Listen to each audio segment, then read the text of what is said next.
Oh, hello over there. Yes, welcome. It is the Apex Survival Update, and we are going to go over all of the new stuff.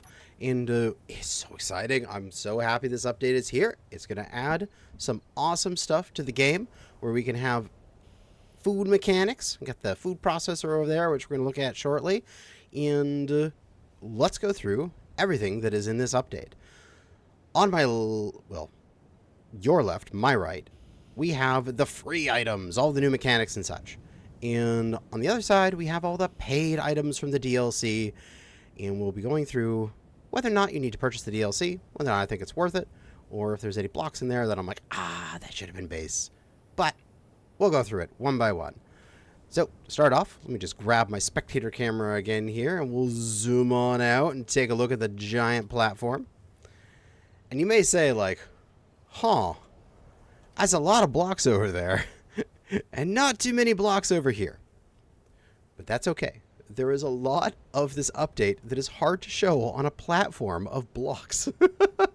It is weather effects and new encounters and the radiation and stuff like that.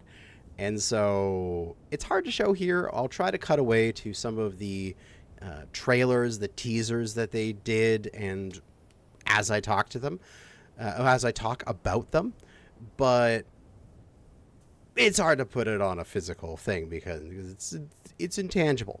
But we're going to go through things here, and we'll go through it one by one, starting off with the food processor.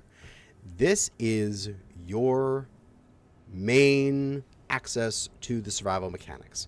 You need this thing in order to make all of your different food items. It has conveyorage on the back, top, and I believe bottom, and I'm not 100% sure. Yes, it does. I can take a peek under there with the spectator camera. And inside, you see the real cool, it's like a 3D printer, but with food.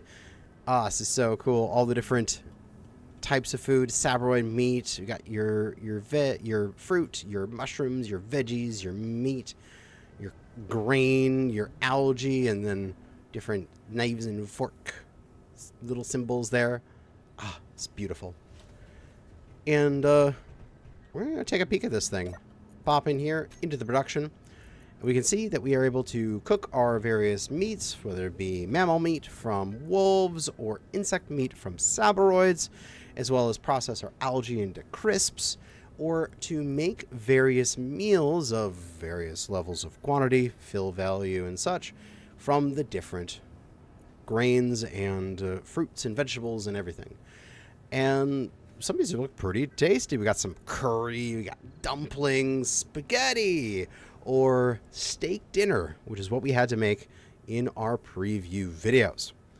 You can also take your harvested fruit, grain, veg, mushroom, and turn them back into seeds and spores so that you can re-sow and grow some more. It's important to note that you will always harvest 2 or 3 from the farm plots, which we'll get to in a second. I'm going to demonstrate that whole process. And it only takes 1 seed from one of the harvests in order to re-sow. So you're always going to get a profit of like 1 or 2 from each time you seed. So you don't have to worry about like, oh no, I lost all my crops and I don't have any replacements. You should be able to stay up with your food and get replacement seeds at the same time. However, to have our crops grow, they need to be watered, which is where the irrigation system comes in, which it's essentially an H2O2 like generator, but it's just turning ice into water instead of splitting it into its component parts. So it creates water, which I believe it does 400 liters per second. We'll take a look at how much water the crops use here in just a moment. And it's got various connection points on the top, on the side there, and I believe on the bottom. Nope, not on the bottom. So top and sides is where it's got connection points up into the system. And then I've been running it down here across through some conveyors into the bottom of the farm plots, which is how they get access to the system. That is how they get their water. If you do not have an irrigation system hooked up to your farm plots, they simply will not work. But in our farm plots here, we can see the 4 different crops that we can grow. We've got our fruit, our grain, our vegetables, and our mushrooms. And if we look through them here, when they're in the fully grown state, their water usage is cut to 10% of their original growing value. So 90% off once they're fully grown. So while a fruit is growing, it takes 20 liters per minute, where when it's done, it's going to take 2 liters per minute. If we cut the water, like if we don't have water available, the crop, even if it's fully grown, will die. So you need to make sure you always have water available, you always have ice available. And if you don't, say you're playing on a server and we only have a few thousand ice and we're going to leave the crops growing and log off, it's probably not a good idea. It's probably a good idea to harvest your crops, not reseed them, and not grow things offline unless you have like infinite ice, because it will continue to slowly chew through your ice while you're offline. So that's an important thing to know. We can see here that the fruit took 35 minutes to grow. It takes 20 water per minute.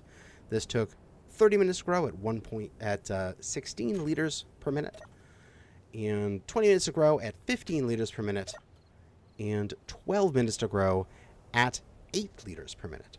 And we can go through and we can harvest each one of these. Gets a nice little sound effect. We're getting 3, 3, 3, 3. Ah, we got 2 on the last one. Bastard. Then we can go back over here to the food processor, stick them in, go back into the production, go into the harvesting, and go through and build up 1 replacement seed for each of my plots.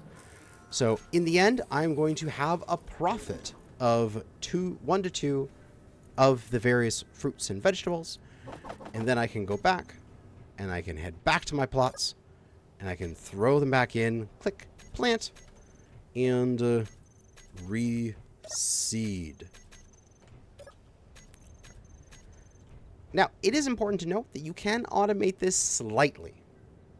Not enough that you'll be able to just sort of turn it on and leave it and just forget about it. They didn't want you to be able to do that. So you always need to do that manual replant like I just did, where I clicked on here, I clicked a seed here, and I hit plant. That is something you have to do. However, if you have a collector and you have it on a subgrid, so it can't be on the same grid, it can't be like that.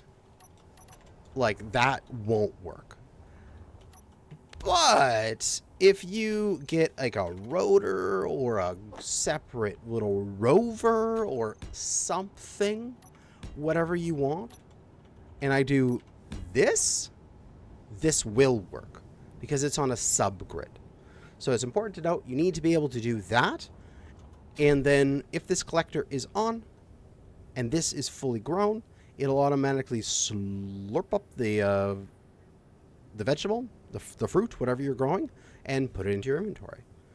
So at least that way you can automatically harvest. So you don't have stuff sitting here using up a bunch of water every minute. You can go, hey, it's fully grown, harvest it. And you can press a button or have a thing go on an automatic timer or have the thing constantly going around a circle or a cycle or something like that. And when things are fully grown, it will harvest them. Like you can see that this thing is on, it's a collector. It's not harvesting this partially grown. It'll wait till it's fully grown and then it will harvest it.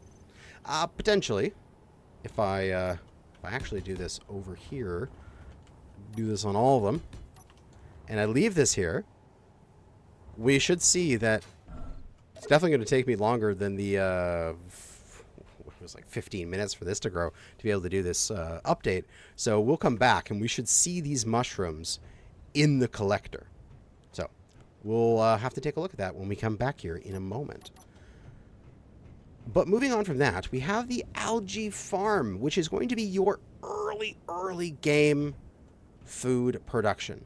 This is essentially a oxygen generator, where like an oxygen farm or a solar panel, where you need to put it out and expose it to sunlight, and it'll make you food. And it makes you algae, which you can then take and put into your food processor to be able to create the crisps, the kelp crisps, which is not very filling, but it will do enough to keep you from dying. And then later on, you eventually make some better meals, which are more filling and do a bigger fill value. But you're going to want to take these and mount them on a solar tower, like you would do with solar panels or auction farms or something. And you want to get them up here so that they have full efficiency. You can see the green bars right there. So we take a look at this particular algae farm, 100% efficiency, next output in 1 minute. Look how fast this progress is clicking up.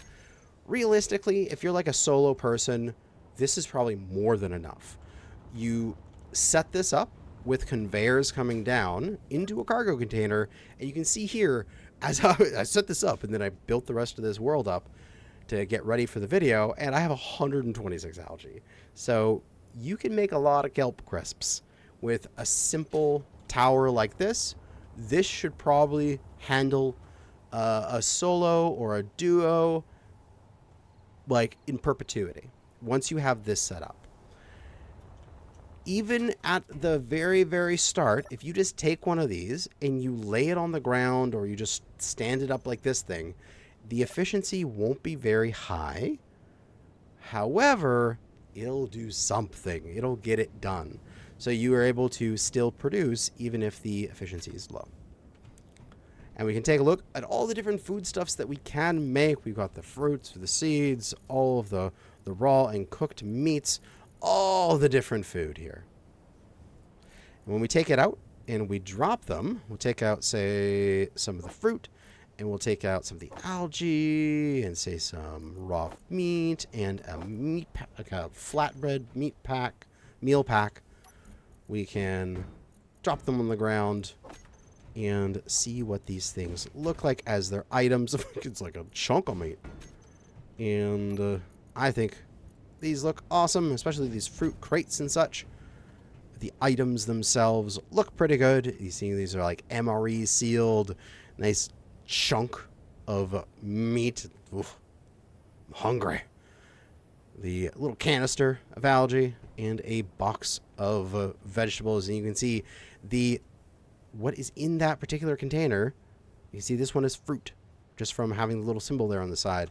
Because if I go back and I grab, say, a vegetable one, and I go drop that here, it has the vegetable marking on it. So you can see which one is which, even when you're just sort of rooting around in your cellar sort of thing.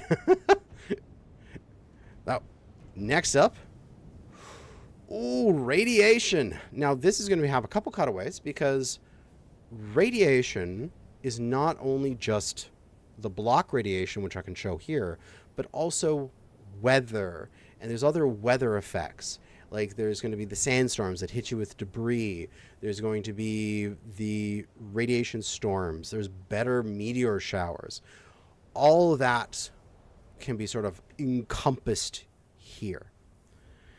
And to take a look at that, we can head on over to that radiation. But first, we're going to check this thing out here.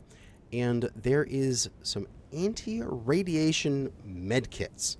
So these are things, I don't believe you can build these, but you can find them or buy them from the various like stations in the world or on the new encounters.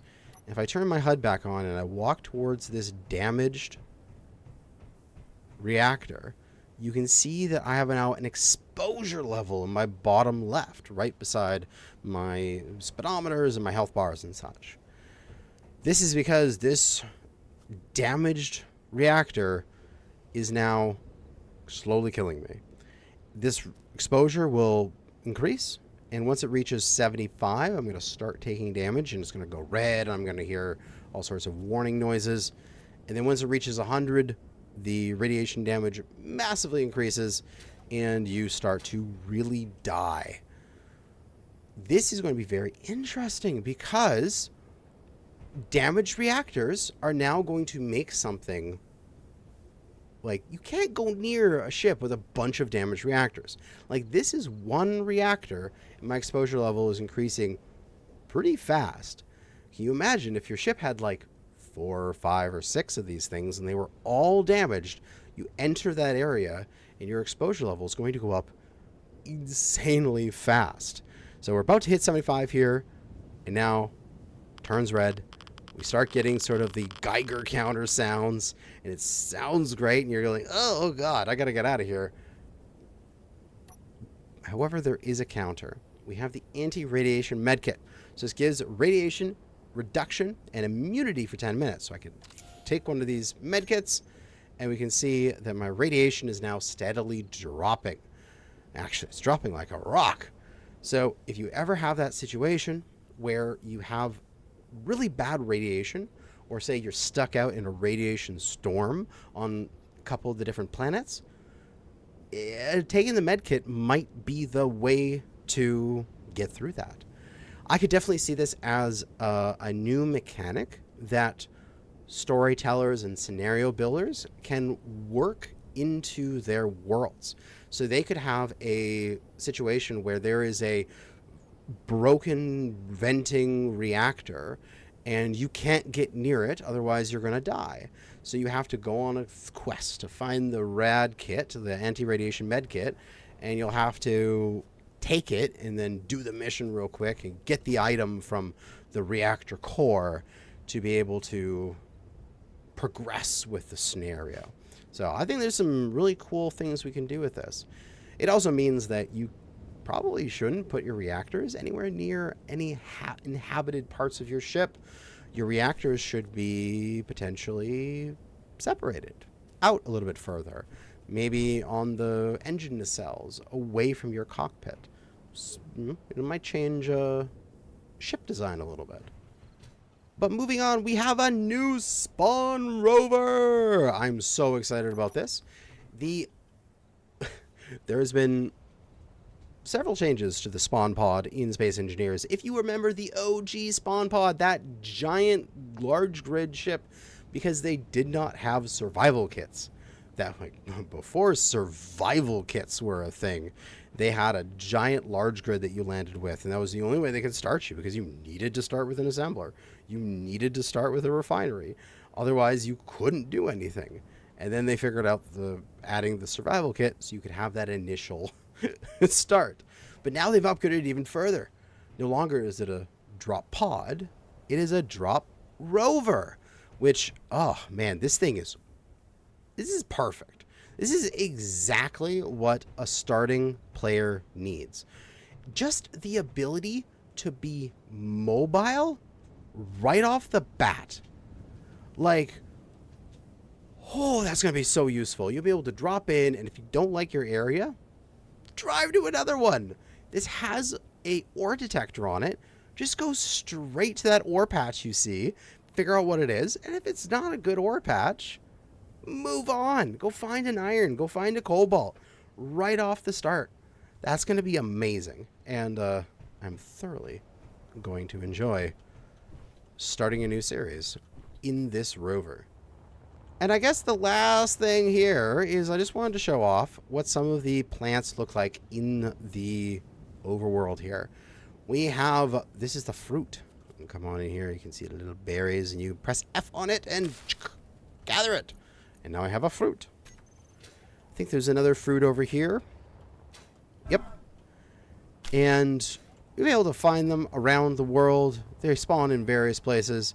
And this is sort of a little cheaty, little of a trick. But if you go into the graphics, you either turn down like your draw distance or like your density for grass, you can see them a lot easier because you no longer have to look through all of the grass. And you can just fly around and try to find some more of your various food spawns. But here's what some of the other ones look like, with mushrooms and the vegetables and the grains, if I find all of them and get them into the video and see what they look like.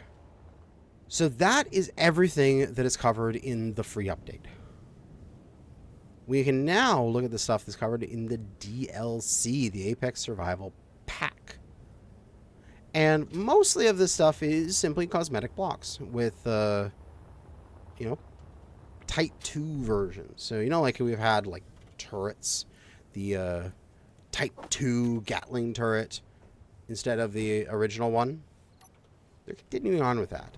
We have a Type 2 survival kit. This one I am really excited about because its conveyorage is different. See, that's the main thing for me with this. Conveyorage!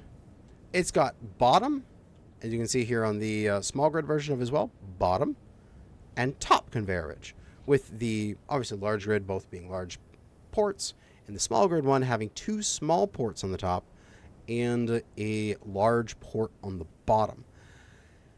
This is cool because the original survival kit is on the left and right side. It's sort of the linear through it instead of the vertical down. So you're going to be able to put these in locations in your grid that you weren't able to before.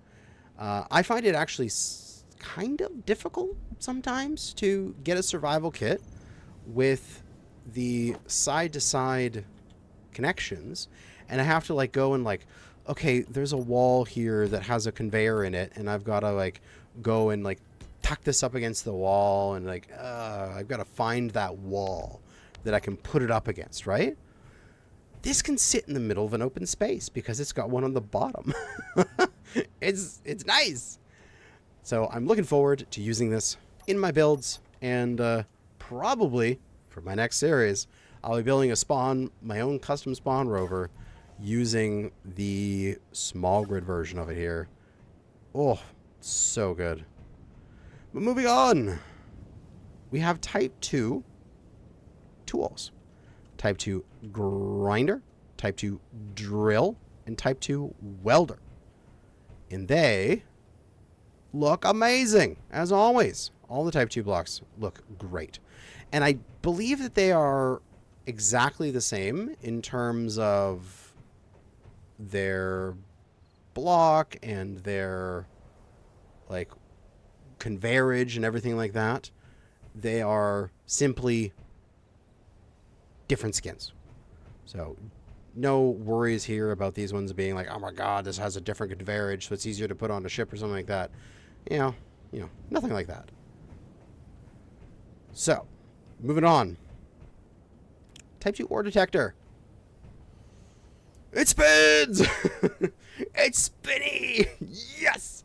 I've been running the animation engine, that mod that makes the ore detector spin in Base Space Engineers, but I don't need to anymore because we have an ore detector that is spinny. I'm so happy. The bottom here is a half block, so you should be able to do things like be nice and flush with a half block there. Ooh, that's going to go fit in very nicely on several of my ships because the old ore detector, it didn't have that. It definitely stuck up for the full block, which even though technically these are the same block volume of a 1x1x2, the new one looks smaller simply because the base of it is only that half block. And then the spinny bit I don't care about. That can stick out of the ship. That feels like it should be sticking out of the ship. But this one, I need to bury with like a full block on its side, where this one I only need to bury with a half block on its side. And so I can make it sleeker. I can put it in more locations, and I'm very happy about that. So, new ore detector. Woohoo! Keen?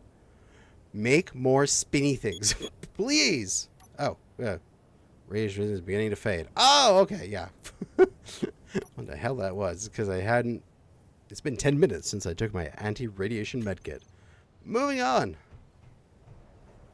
Half auction farm. So if you need an auction farm, but don't have all the room, you can do a half one. It's got the port here on the back.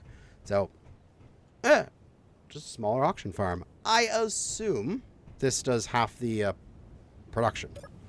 Like, the max production of this would only be max output of 1.8 liters a minute. And if we get on regular old Oxy farm and slap it down here and take a look at it, this one is 1.8. This one is going to be 1.8. Oh, interesting. It is simply the same. I guess it does occupy the same block volume, though. Like, it is only half in the sense that it's a half block, but it does occupy the full 1x1x3. Same. So I can understand that. So it is just slightly sleeker. Same performance. Just looks a little bit nicer, in my opinion. Really like the all the plants wrapped around the little bars inside. Looks good. And then the same thing here with the algae farm, a half algae.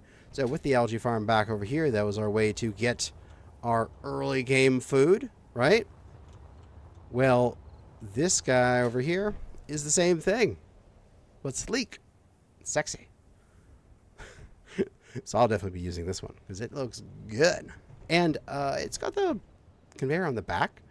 So you can probably do like some fun stuff where maybe you don't have these conveyors visible because like these ones need to conveyor into the bottom of it. You can do some stuff there. Next up, inset planter, which is entirely decorative. This is not a crop growing thing. And it spins another spinny item to my list of wonderful spinny things. I think it looks great. I love the fact that it's like you're out in deep space or something. There is no gravity in there. Who cares? Have your plants upside down. Spin them around the light in the center, the grow lamp. That makes total sense. So, and also, it's a view through block. So I could see this thing as like you could probably do like several of them in a row. And you could have this like tunnel of them. They're counter rotating. You can do all sorts of cool stuff and make things look good.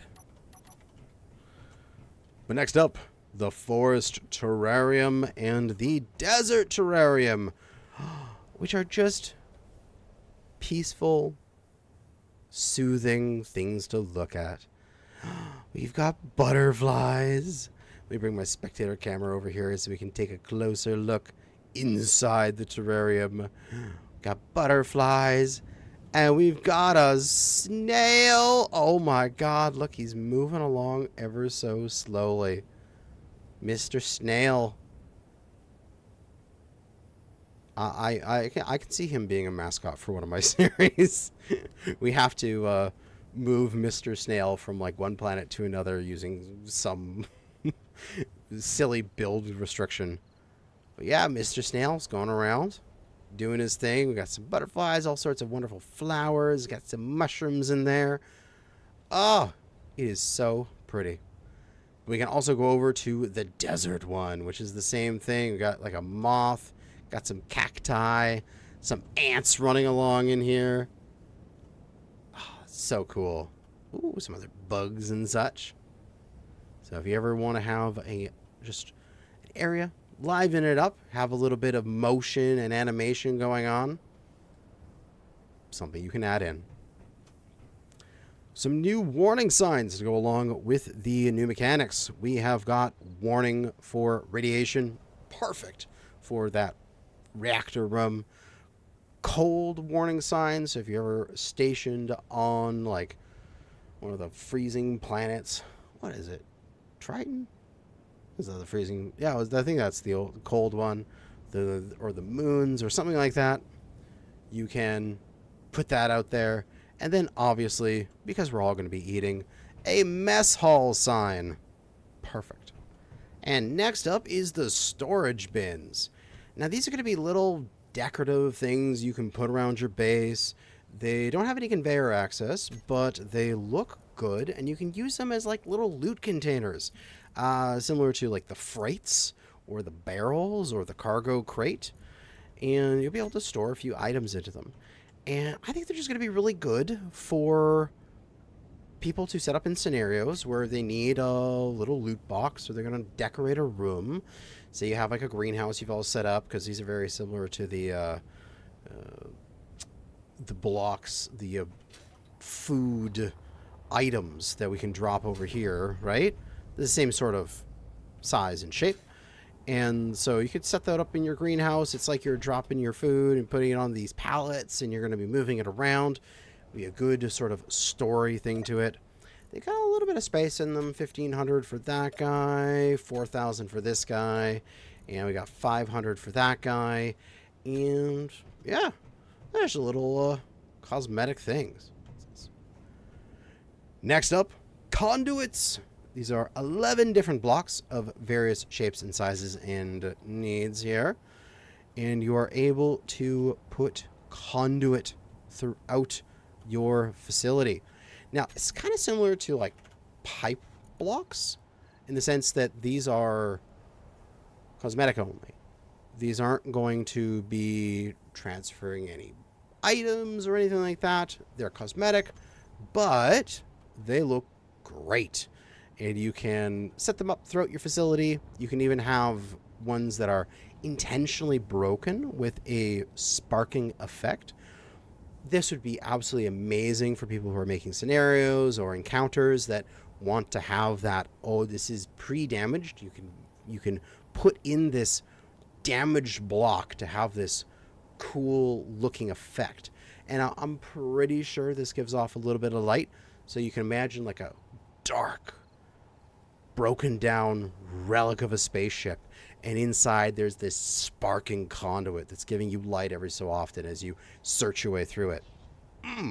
Amazing atmosphere, and these things will work quite nicely. There's even one with a light, so you can add in some light to your base quite easily. Moving on to our last item of the set. This is an upgrade to the Fieldwork Pack. So, in the Fieldwork Pack, they added this door. And it always had to be on the left side, because this was the only side with a walkway. This was rounded up here. I mean, you could flip this over, but the walkway's on the ceiling, and it's wrong. So all they did was flip it. Now the walkway's on the bottom, and the thing's on the right. It's inverted.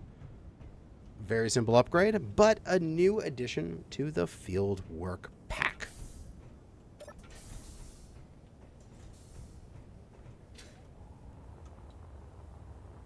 And that is it. That is everything in this update. And, oh my god, this update is really cool. And I'm planning a new series to start very soon. It's going to be essentially like The Martian, where I'll have to survive a hostile environment while farming up my stuff and having like the food consumption rate set to the highest I can and stuff like that. Yeah, it's going to be good. But we can check here. Growth progress 100. These didn't get collected. I don't know exactly how this is. There are some other YouTubers that made some videos about this, so maybe they figured out how that's supposed to work. So go and watch them. But I just know that you should be able to do it. And so let's talk about the update in summary.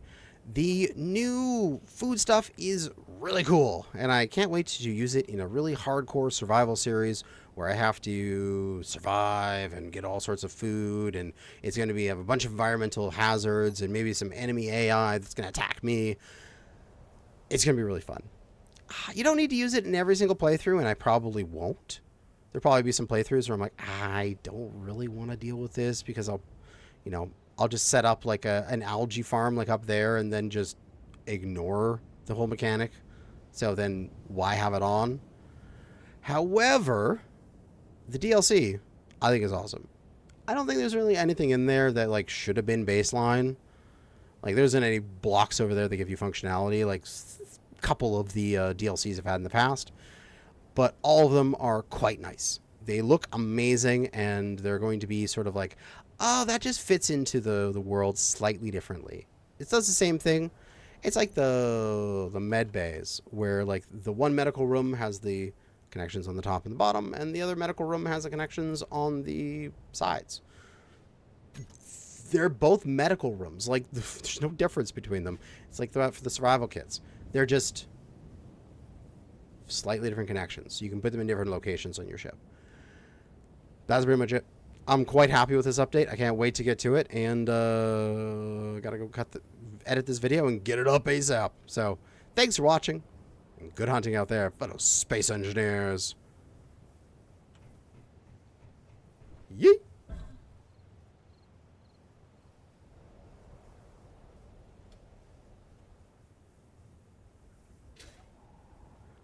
By the way, I hope you saw that in this video, there was 3 codes for Apex Survival DLC packs. Hopefully you spotted them, and hopefully you can redeem them. If they're gone, sorry, but first come, first served. Thanks for watching.